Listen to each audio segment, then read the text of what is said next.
नमस्कार दोस्तों, आपका स्वागत है शेयर बाजार इनसाइड चैनल पर। अभी के लिए आप सबको पता ही होगा कि ये मार्केट काफ़ी तेज़ी में चढ़ी है, मगर आपको अगर अपना पैसा डुबाना नहीं है तो मेरी बात यह ध्यान खोलकर सुन लीजिए, क्योंकि अभी ये मार्केट जो चढ़ी है वो वापस से नीचे आने वाली है। क्योंकि जो अभी के लिए इजराइल, यूएस और ईरान के बीच में जो सीज फायर डील हुई है, इसी वजह से देखें तो आज के दिन मार्केट में काफ़ी अच्छी तेज़ी रही है। जो आप यहाँ पर देख सकते हैं कि निफ्टी 50 देखे 3%, बैंक निफ्टी में भी करीब 5.5% प्लस की तेज़ी रही थी। और बाकी सारे इंडेक्स की बात करें, मिड कैप है या फिर सेंसेक्स है, उसमें भी काफ़ी अच्छी तेज़ी रही है। बैंक एक्स में भी करीब 6% के अराउंड की तेज़ी रही थी। मगर मैं आपको यही कहना चाहूँगा कि अगर आपको अपना पैसा डुबाना नहीं है वापस से, तो अभी के लिए जो मार्केट की वॉलेटिलिटी है उसके बच के रहिएगा। यानी कि अभी के लिए ट्रम्प कुछ और कहना है और वापस से कुछ पलट जाएंगे। यानी कि ईरान की और इजराइल की जब तक प्रॉपरली सीज फायर यानी कि यह युद्ध का विराम प्रॉपरली नहीं होता, तब तक के लिए यह मार्केट ऊपर जाएगी नीचे जाएगी, ऊपर जाएगी नीचे जाएगी। इसलिए आपको अगर पैसा बचाना है तो यह गिरती हुई मार्केट या ऊपर होती हुई मार्केट में थोड़ा संभल कर रहिएगा। अभी के लिए यहाँ पर 2 वीक का सीज फायर हुआ है यूएसए और ईरान के बीच में। यहाँ पर इजराइल की कुछ ज़्यादा भूमिका नहीं है, क्योंकि इजराइल ने कोई इस सीज फायर में पार्टिसिपेट नहीं किया है। फिर भी वो कह रहे हैं कि ट्रम्प ने कहा है कि इजराइल मान जाएगा और इजराइल अभी के लिए कुछ हमला नहीं करेगा, और वो भी 2 वीक्स के लिए सीज फायर के लिए मान चुका है। अभी के लिए ऐसा कहा जा रहा है, मगर इजराइल का कुछ कहना अभी के लिए संभव नहीं है, क्योंकि इजराइल कभी भी कुछ भी कर सकता है और ईरान भी कुछ कर नहीं सकता है। इसी वजह से देखें तो अभी के लिए मार्केट में काफ़ी अच्छी तेज़ी रही है। इसके बीच में जो समझौता हुआ है वो ये हुआ है कि 2 वीक्स के लिए हम कुछ फायर नहीं करेंगे, और ईरान का जो 10 पॉइंट का प्लान था वो ट्रम्प को थमा दिया गया है। यानी कि जो ये 10 पॉइंट का प्लान है उसको अगर सहमति बैठती है तो आगे परमानेंट युद्ध का विराम हो जाएगा, यानी कि युद्ध थम जाएगा। अब देखते हैं आने वाले समय में जो फर्स्ट राउंड अभी के लिए शुरू हो चुका है बातचीत का, अब यह नेगोशिएशन ख़त्म होती है तो मैं आपके लिए अपडेटेड वीडियो लेता आऊँगा। नेक्स्ट 2 वीक के बाद अब देखने वाले हैं कि अगर इंडिया, इजराइल और यूएस के बीच में ये 10 पॉइंट का जो मामला है, उनकी जो 10 शर्तें हैं ईरान की, वो अगर ट्रम्प मान जाते हैं तो सब कुछ हो जाएगा। इसमें काफ़ी बड़ी शर्त वो है कि वह स्ट्रेट ऑफ हॉर्मुज से 2 मिलियन रुपीस का जो जुर्माना है वो वसूलेंगे हर एक शिप के ऊपर। यानी कि जितने भी ऑयल के टैंकर या फिर कुछ भी गुजरेगा तो उसके ऊपर ईरान है वो $2 मिलियन का करीब इसके ऊपर टैरिफ लगाएगा, यानी कि जुर्माना वसूलेगा इस वॉर की वजह से। तो अगर यह ट्रम्प है वो मान गए ईरान की शर्तें सारी की सारी, तो शायद से हो सकता है। मुझे तो नहीं लगता अभी के लिए वॉर समाप्त हुई है, क्योंकि 2 वीक के बाद या फिर आने वाले 1 ही 2 दिनों के अंदर यह सीज फायर का वायलेशन हो सकता है, यानी कि यह सीज फायर टूट सकता है। तो अब देखते हैं कि क्या होता है आने वाले दिनों में। तो आज के दिन जितनी भी मार्केट की अपडेट है, जितनी भी पॉजिटिव अपडेट है, वो इसी से रिगार्डिंग है कि ईरान और इजराइल की जो समझौता हो गया है वो। तो आगे मैं आपको कुछ न्यूज़ फटाफट से बता देता हूँ। आज के दिन टॉप लूज़र की बात करें तो ऑयल इंडिया यानी कि पेट्रोल कंपनी में गिरावट रही है, और DCM श्रीराम की बात करें तो उसमें भी गिरावट रही है। जाइडस वेलनेस में गिरावट रही है, कोल इंडिया में गिरावट रही है, और नेशनल एल्यूमिनियम कंपनी में भी गिरावट रही है। आज के दिन टॉप गेनर की बात करूँ तो चोलामंडलम फाइनेंस की बात करें तो उसके अंदर होल्डिंग्स में उसमें अच्छी तेज़ी रही 20% की, और अशोक लेलैंड की बात करें उसमें काफ़ी ज़्यादा तेज़ी रही थी। GACM टेक्नोलॉजीज की बात करें DVR तो उसके अंदर अच्छी तेज़ी रही है। अदानी ग्रीन एनर्जी, इसके अंदर काफ़ी अच्छी तेज़ी रही है।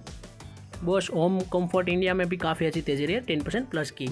आज के दिन कुछ सेक्टर है ईरान इजराइल वॉर की वजह से, सीज फायर की वजह से, उन सेक्टर्स को कुछ फ़ायदा हो सकता है, और आने वाले समय में अगर ये वॉर काफ़ी ज़्यादा समाप्त होने गई तो उन सेक्टर को ही फ़ायदा होने वाला है। जिसके अंदर बात करें तो हम मार्केटिंग कंपनी है, फाइनेंशियल कंपनी है, जो बैंकिंग है, NBFC है, ट्रैवल जैसी कंपनी है, केमिकल, पेंट जैसी कंपनी है, और कंस्ट्रक्शन कंपनी है, उन सभी कंपनी को फ़ायदा हो सकता है।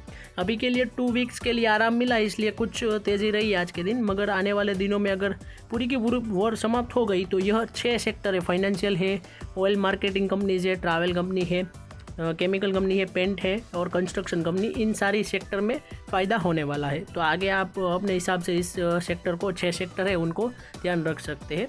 यह वेणुगोपाल जी ने कहा है ET मॉर्निंग को। इस जो ईरान की वॉर है उसकी वजह से किस सेक्टर को फ़ायदा मिल सकता है उनके लिए। नेक्स्ट बात करूँ मैक्स हेल्थ केयर की, तो उनकी तरफ से खबर आ रही है कि उन्होंने अक्वायर किया है 58.39% share stake in Kalinga hospital, जो कि काफ़ी अच्छी बात है। कलिंगा हॉस्पिटल को पूरा का पूरा मेजोरिटी स्टेक अक्वायर कर लिया, यानी कि 58%, जो कि काफ़ी अच्छी बात है। इस वजह से देखें तो मैक्स हेल्थ केयर इंस्टीट्यूट में तो करीब 1% प्लस की तेज़ी रही थी। नेक्स्ट बात करूँ ओला इलेक्ट्रिक के शेयर में, तो उसमें भी 10% की तेज़ी रही है। उनका मार्केट शेयर है वो भी करीब 1300 करोड़ तक बढ़ चुका है, जो कि काफ़ी अच्छी बात है उनके लिए। और अभी के लिए जो ये डील हुई है इसी की वजह से इनमें अच्छी इंपैक्ट होती हुई नज़र आ रही है। आप देख सकते हैं 6% के अराउंड ओला इलेक्ट्रिक में अच्छी तेज़ी रही है। आज के दिन अदानी की सारी कंपनी की बात करें, Adani green energy, Adani enterprise और Adani ports and specialised economic zone, तो सबसे ज़्यादा फ़ायदा देखें तो अदानी पोर्ट्स को ही होने वाला, क्योंकि जो पोर्ट से हमारा जितना व्यापार होता है उनको थोड़ा फ़ायदा हुआ है। इस वजह से अदानी पोर्ट्स के अंदर अब ज़्यादा माल उतरेगा और सामान आएगा, तो इस कंपनी को थोड़ा फ़ायदा होते हुए नजर आएगा। इसमें भी देखें तो 5% की तेज़ी रही है।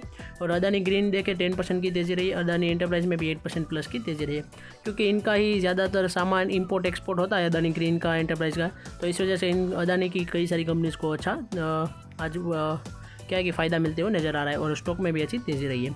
एशियन पेंट की बात करें, क्रूड ऑयल थोड़ा सस्ता हुआ है, तो एशियन पेंट में भी थोड़ी अच्छी बात हुई है। एमआरएफ की बात करें तो उसमें भी पेट्रोलियम का टायर बनाने में ज़रूरत पड़ती है, तो उसमें भी देखें तो 5% प्लस की तेज़ी रही है। नेक्स्ट बात करूँ आज के दिन बैंकिंग स्टॉक की, जो मैंने पहले ही बताया कि बैंकिंग स्टॉक में आप कभी भी युद्ध हो या फिर किसी भी सिचुएशन हो, बैंकिंग स्टॉक में सबसे ज़्यादा इंपैक्ट होगा ही। तब HDFC बैंक है, SBI है, येस बैंक है और अदर कुछ बैंक है, उसके अंदर काफ़ी अच्छी तेज़ी रही है, अप टू 6% के अराउंड तेज़ी रही है। HDFC देखें तो करीब 4%, 5%। स्टेक SBI की बात करें तो उसमें भी अच्छी तेज़ी रही है। और येस बैंक की बात करें तो उसमें भी 4.5% की तेज़ी रही है। नेक्स्ट बात करूँ टाटा मोटर्स की, उसमें देखें 10% प्लस की तेज़ी रही है। और टाटा में मोटर पैसेंजर व्हीकल की बात करें तो उसमें भी 8% प्लस की तेज़ी रही है। इन सारी चीज़ों के पीछे का एक ही वजह है कि इजराइल और ईरान और US का जो समझौता हुआ है अभी के लिए, उसी वजह से इन सारी कंपनीज़ में तेज़ी रही है। आगे आप देख सकते हैं कि क्या होगा, अगर वॉर का माहौल ज़्यादा बढ़ा तो वापस से यह सारी कंपनीज़ में गिरावट होने ही वाली है। तो इसलिए कह रहा हूँ अभी के लिए परमानेंट सॉल्यूशन की तरफ देखिए, जो अभी टेम्पररी सॉल्यूशन है उसकी तरफ मत देखिए। तो आने वाले समय में 2 वीक के बाद ही सब कुछ पता चलने वाला है। अगर परमानेंट यह वॉर का सॉल्यूशन आ गया तो काफ़ी अच्छी बात है। और काफ़ी ज़्यादा अभी के लिए जो 3% की सर्किट लगी है वो काफ़ी आने वाले समय में काफ़ी बड़ी लगने वाली है, यानी कि कुछ महीनों में ही मार्केट पूरी की पूरी रिकवर हो सकती है, इतनी बड़ी सर्किट लगने वाली है। तो अभी के लिए आप इस वॉर की सिचुएशन में थोड़ा अपना ध्यान रख सकते हैं मार्केट की ओर। नेक्स्ट बात करें इंडिगो, तो इनका भी पेट्रोलियम थोड़ा सस्ता हुआ है, तो इंटरग्लोब एविएशन में भी अच्छी तेज़ी रही है। और कुछ ईरान इजराइल का सीज़फायर हुआ तो कई सारे देशों में जाने की छूट भी मिल चुकी होगी, क्योंकि दुबई है, सऊदी है, उसकी तरफ उनकी फ़्लाइट्स चलती थी ज़्यादा, तो वो भी कट हो चुकी थी। तो अब वापस से थोड़ा रिन्यू हो सकता है 2 वीक्स के लिए। तो अब देखते हैं आने वाले दिनों में क्या होता है इनकी कंपनीज़ में भी। नेक्स्ट बात करूँ आज के दिन RBI की हमारी मीटिंग थी, यानी कि RBI है वो MPC की मीटिंग होने वाली थी। यहाँ कई इंटरेस्ट रेट को कट करना है या फिर नहीं, रेपो रेट और रिवर्स रेपो रेट क्या रखना है, उन सारी ही MPC की मीटिंग में होना था। तो उनका भी आउटकम आ चुका है। RBI ने जो इंटरेस्ट रेट है उसको कुछ भी हिलाया डुलाया नहीं, यानी कि अनचेंज रखा है, यानी कि जैसा था तैसा। करीब 5.25% अभी के लिए चल रहा था, तो 5.25% यानी कि 5.25% के अराउंड ही RBI ने अपना इंटरेस्ट रेट है वो रखा है, यानी कि कुछ चेंजेस नहीं किया है। हमारी कुछ CPI का डेटा करें, यानी कि कंज्यूमर प्राइस इंडेक्स, यानी कि महंगाई का डेटा, तो करीब महंगाई अभी के लिए 4.6% चल रही है, ऐसा अभी के लिए RBI का कहना है, जो कि थोड़ी कंट्रोल में है। इसी वजह से देखें तो इंटरेस्ट रेट में कुछ चेंजेस नहीं किया है, अनचेंज ही रखा है। नेक्स्ट बात करें, RBI ने Q1 का जो फाइनेंशियल ईयर 27 है उसका GDP का ग्रोथ रेट का डेटा कहा है कि करीब 6.8% हो सकता है, क्योंकि पहले कहा था कि 6.9% रहेगा Q1 में GDP का डेटा, मगर अभी के लिए कहा जा रहा है कि 6.8%। जो इजराइल ईरान की वॉर है उसकी वजह से 0.1% गिरावट हो चुकी है हमारी GDP ग्रोथ में भी, यानी कि इस वॉर की हमारी GDP के ऊपर भी काफ़ी बड़ी इम्पेक्ट हो रही है। नेक्स्ट बात करें हमारी पूरे साल की, यानी कि फाइनेंशियल ईयर 27 की प्रोजेक्टेड ग्रोथ की, तो वो करीब रहने वाली है 6.9%, ऐसा अभी के लिए RBI का कहना है। जो रियल GDP ग्रोथ है वही का कहना है कि 6.9% पूरे साल की रह सकती है। यहाँ पर जो मैंने पहले बताया वो Q1 की है, फाइनेंशियल ईयर 27 में Q1 की 6.8%, और पूरे साल की देखें फाइनेंशियल 27 की तो 6.9% रह सकती है। पहले यह आंकड़ा 7% प्लस का था, तो अब देखें तो थोड़ी रिवाइज हुई है, यानी कि गिरावट हुई है, जो कि हमारे देश के लिए अच्छी बात नहीं है, हमारी इकोनॉमी के लिए भी अच्छी बात नहीं है। और फाइनेंशियल ईयर 26 की बात करें तो उसमें भी रियल जीडीपी ग्रोथ प्रोजेक्शन रहा है वो 7.6% है, यानी कि काफ़ी ज़्यादा पिछले साल में हमारा जीडीपी ग्रोथ रेट हुआ है, जो आने वाले साल में थोड़ा ठेस पहुंच सकता है, करीब 7% ही रहने वाला है इस वजह से। तो अब देखते हैं क्या होता है आने वाले समय में।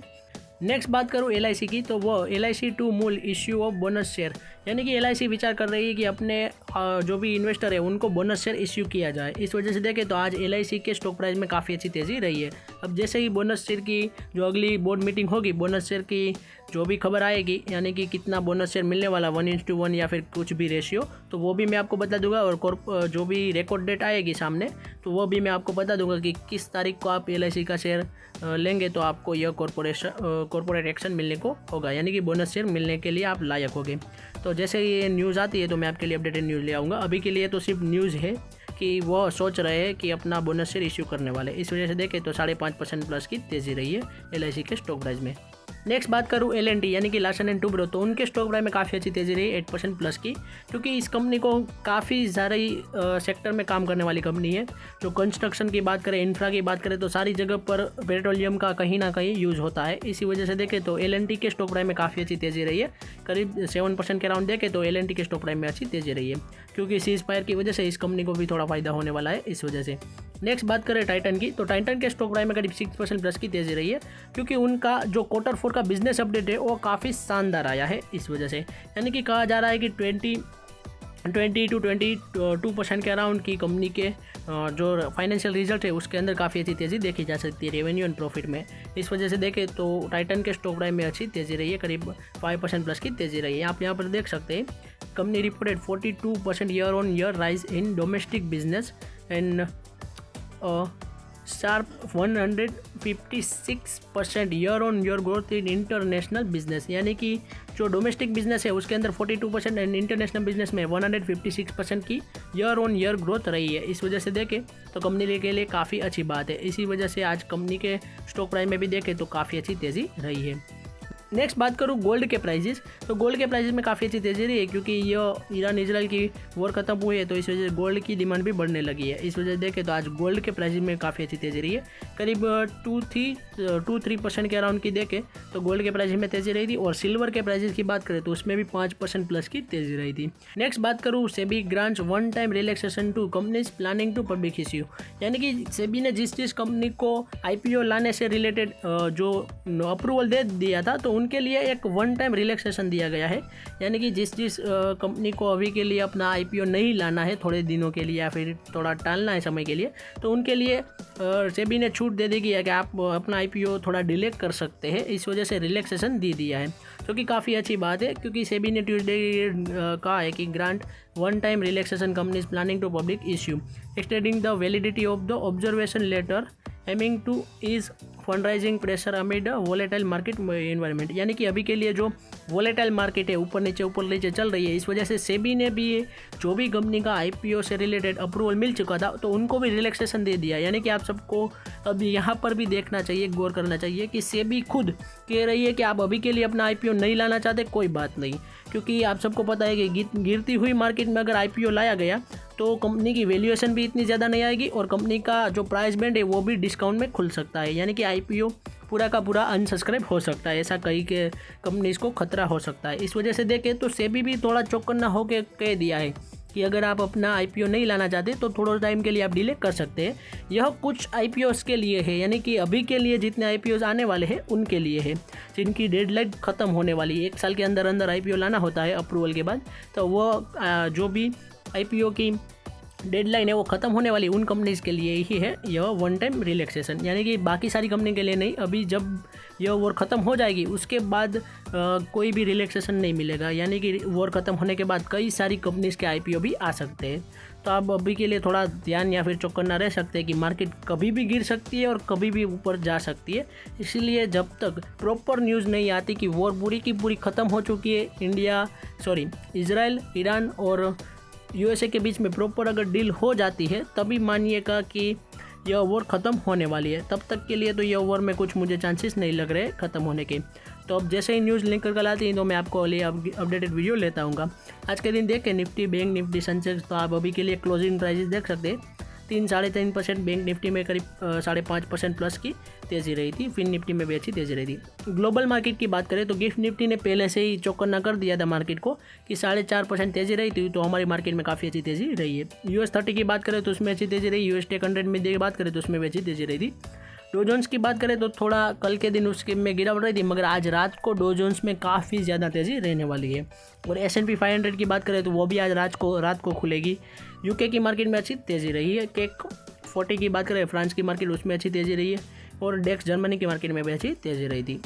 जापान की मार्केट की बात करें निक्की 225 तो उसमें अच्छी तेज़ी रही है। हैंगसेंग चाइना की मार्केट में भी 3% प्लस की तेज़ी रही है आज के दिन, जो कि काफ़ी अच्छी बात है। और कुछ इकोनॉमिक इंडिकेटर की बात करूं तो $1 INR की बात करें 92.58 रुपीज़ पहुँच चुका है, जो कि हमारे लिए अच्छी बात है थोड़ी बहुत।